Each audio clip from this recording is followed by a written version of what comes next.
불교를 바로 보면 삶이 바로 보입니다. 안녕하세요. 불바보TV의 목종입니다. 여러분 반갑습니다. 우리 불바보TV 애시청자 여러분, 구독, 좋아요, 또 널리 전법하고 계시죠? 주위에 최소한 한 달에 한 분씩만이라도 꼭 전법해 주시기 바랍니다. 이왕이면 일주일에 한 번 하면 더욱 좋고요. 또 후원도 많이 부탁드리겠습니다. 자, 오늘도 서천의 조사 전법 개성을 공부해 보도록 하겠습니다. 서천의 조사 제19조 구말하다 존자입니다. 제19조 구말하다 존자가 가야타다 존자를 만나서 법을 얻고 뒤에 중천축국에 이르렀다. 마침 대사가 있었는데 이름이 사야다였다. 그가 묻기를 제 부모님은 일찍이 삼보를 신봉하였으나 항상 병고에 시달리고 온갖 하는 일들이 모두가 뜻과 같지 못한데 제 이웃집은 오랫동안 온갖 천한 일만 했으나 몸은 항상 건강하고 하는 일들이 뜻대로 잘 되니 그는 무슨 행운이며 저는 무슨 잘못입니까? 구말하다 존자가 말하였다. 어찌 의심하는가? 선과 악의 과보란 과거와 현재와 미래가 있거늘 보통 사람들은 어진 사람들이 일찍 죽고 난폭한 사람들이 오래 살며 도리를 거슬러도 복을 받고 도리를 지켜도 흉한 일만 있는 것을 보고 곧 생각하기를 인과라는 것도 없고 죄니 복이니 하는 것도 험한 것이다 라고 하여 인과와 죄와 복이 그림자나 메아리처럼 서로 따르게 되어 있어서 털끝만큼도 어긋나지 않아서 비록 100겁, 1000겁이 지나더라도 또한 없어지지 않는다는 사실을 알지 못하는구나. 사야다가 이 말씀을 듣고 나서 그동안 의심하던 것이 한꺼번에 다 풀려버렸다. 자, 여기까지 먼저 볼까요?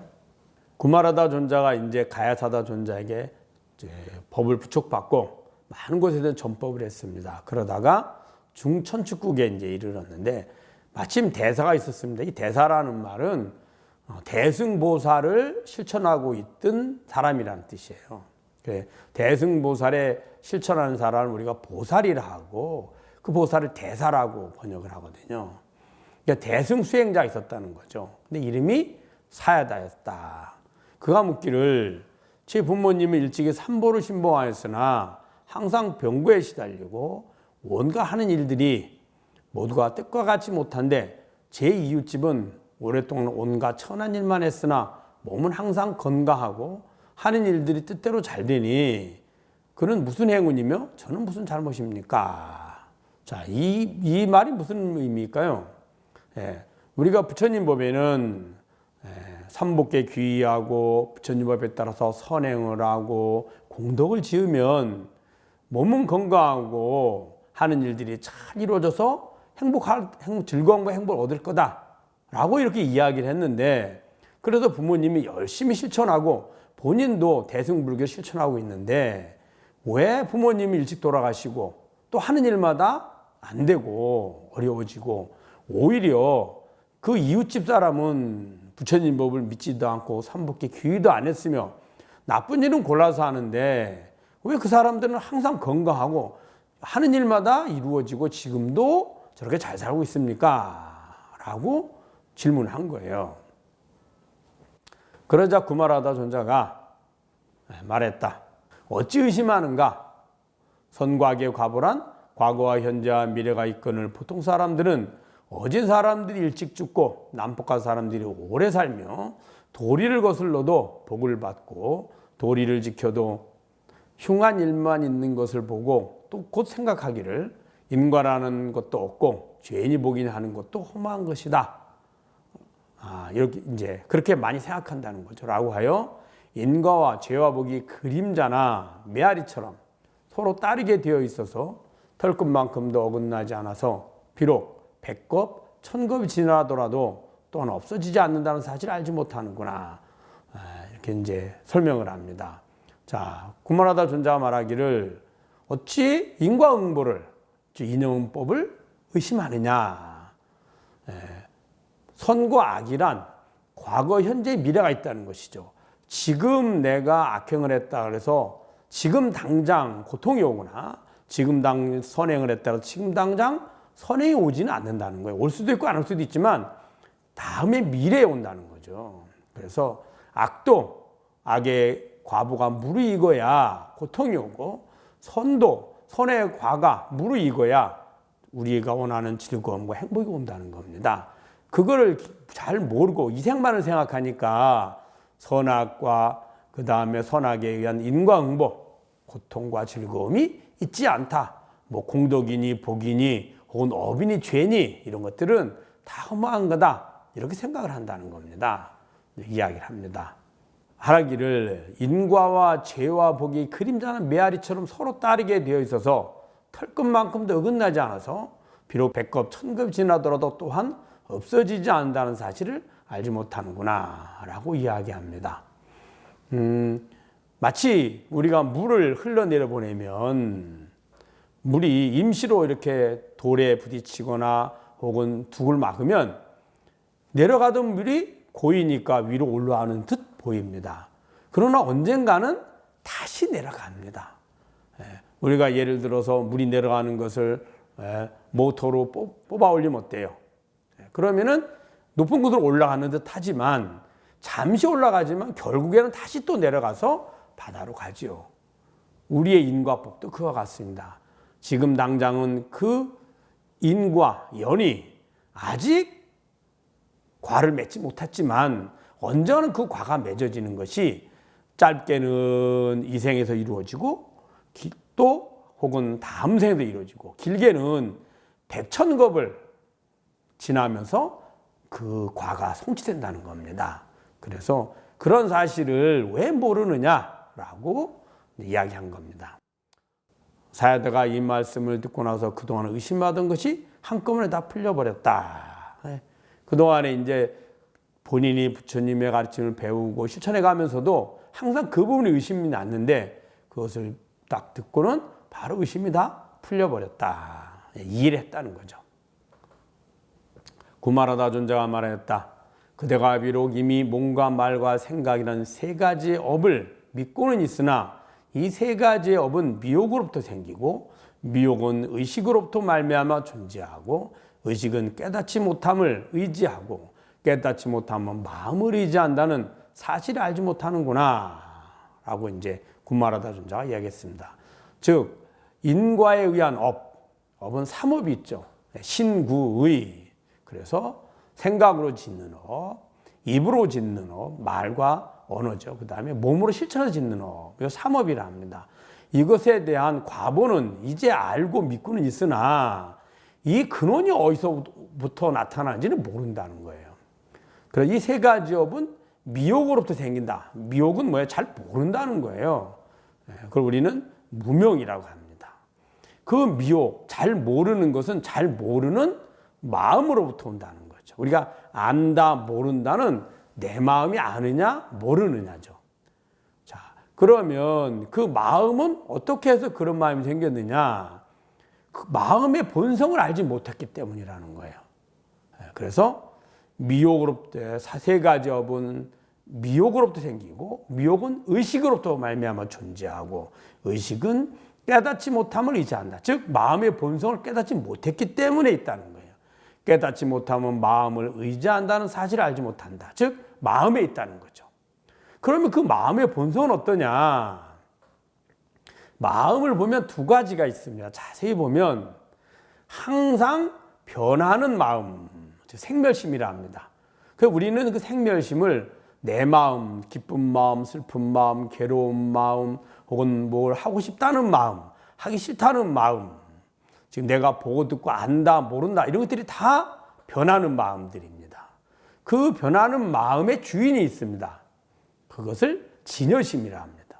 그걸 마음의 바탕이라 해서 심지 혹은 본심 그런 이야기를 하죠. 그 바탕은 항상 변하지 않죠.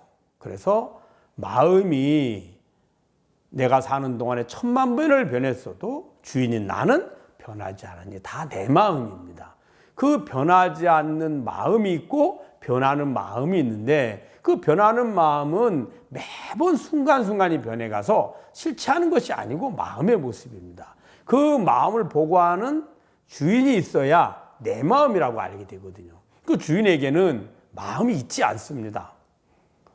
즉, 텅 비어 있는 거울에 물건을 비치면 물건이 나타났다가 물건을 옮기면 거울에 물건의 상이 사라지는 것과 같습니다. 있지 않습니다. 그래서 마음은 본래 텅 비어서 생멸이 없고 조작이 없고 과보도 없고 승부도 없다. 그 생멸이란 뭘까요? 태어나고 죽는 거예요. 태어났다고 아는 마음이고 생노, 나이가 시간이 지나면서 나이가 먹어가면서 몸이 변화되는 거죠. 그 다음에 병, 건강에다가 아프다는 마음, 감각을 통해서 아는 마음이죠. 근데 죽는 거, 또 몸이 죽는다는 것도 아는 마음입니다. 이런 모든 것들이 다 어디에 있느냐? 진여심에 있는 것이 아니라 변해가는 생멸심에 있는 거죠. 그 본성인 진여심에는 이런 것이 존재하지 않습니다. 그래서 마음은 본래 텅 비어서 생멸이 없고 조작이 없으며, 조작은 내가 뭔가를 인위적으로 행하는 걸 말합니다. 행하는 건 뭘까요? 행하고자 하는 마음이 있고 행하는 과정을 내가 몸을 통해 실천하는 과정을 감각을 통해서 알죠. 아, 내가 이렇게 실천해 가는구나. 그리고는 그 결과, 과보, 행한 결과도 알죠. 즉, 인이 있어서 마음을 일으키고 언어로 표현하고 몸을 통해서 행위로 표현하고 그 인과 연과 과가 그 결과를 내가 또 감각을 통해서 아는 내 마음이라는 거죠. 그런데 그 주인인 나는 본래 언도 있지 않습니다. 인도 없고 연도 없고 과도 없죠. 그래서 과보도 없다 얘기한 거죠. 승부도 없다. 승부도 없다는 것은 이기고 짐, 잘되고 못됨, 성취하고 실패함 이런 것도 없다는 거죠.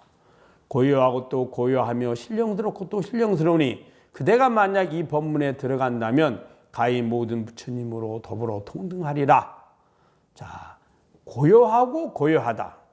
이 말이 무슨 말일까요?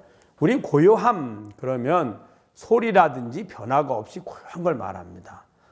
우리가 바닷물이 고요하다 그럼 어때요? 바닷물에 파도가 치지 않고 잔잔한 걸 말하죠. 사방이 고요하더라 그럼 뭘까요?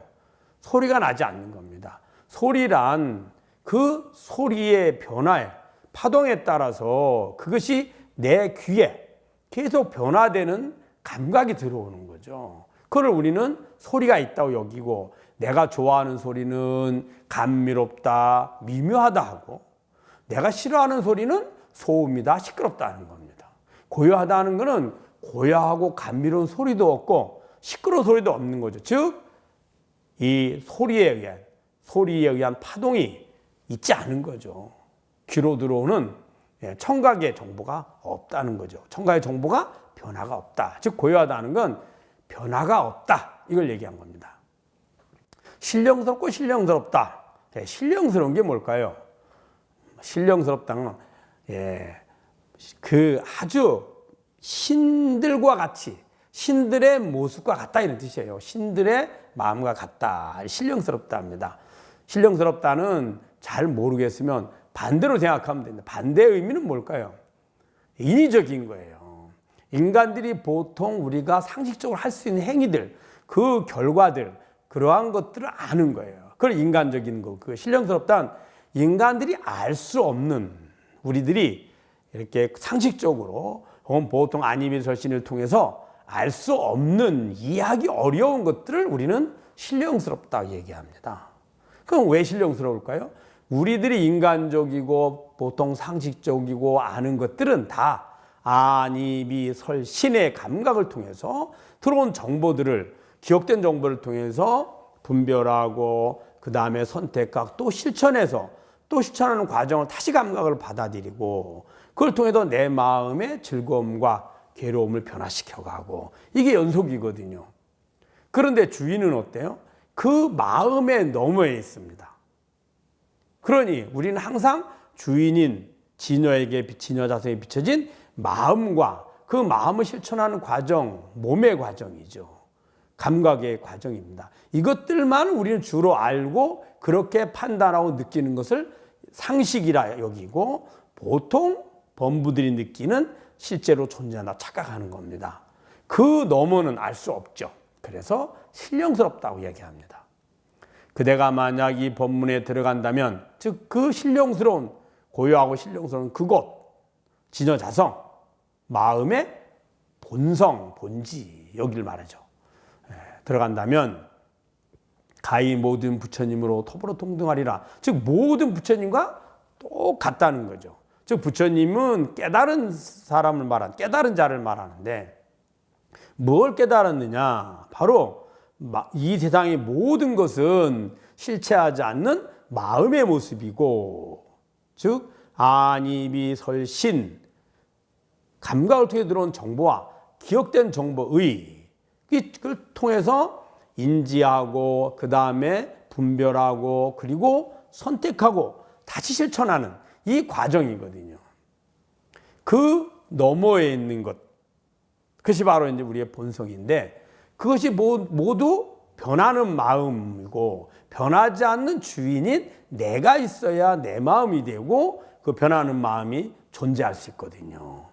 그러니 마음의 본성을 가만히 들여다보면 실체로 변하지 않는 본심, 진여자성이 나와 그 나에게 비춰진 내 감각을 통해 들어온 감각 정보들, 기억된 정보와 현재 들어온 정보들로 나눌 수 있습니다.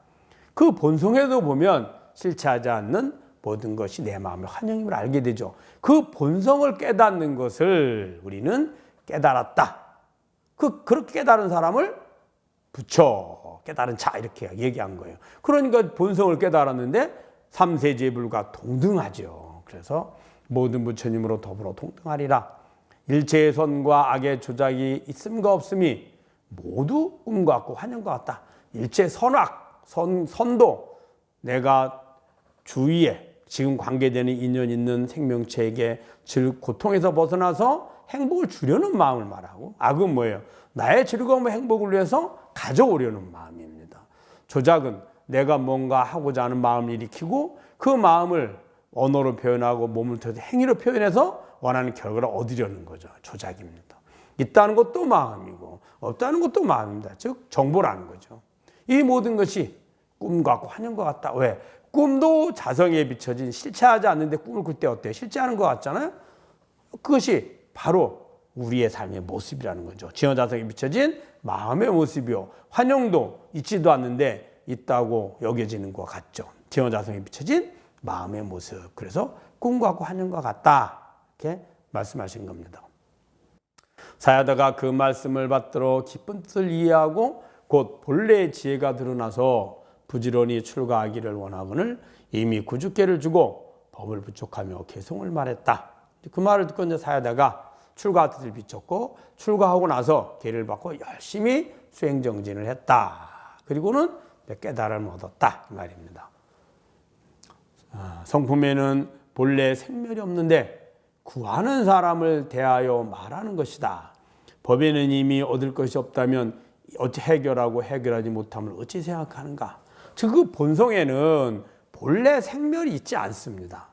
그런데 중생들은 마음을 집착해서 나로 여기고 그 마음을 실천하려니 도구인 몸이 꼭 필요합니다. 그래서 몸에 집착을 해서 몸을 나로 착각을 하죠.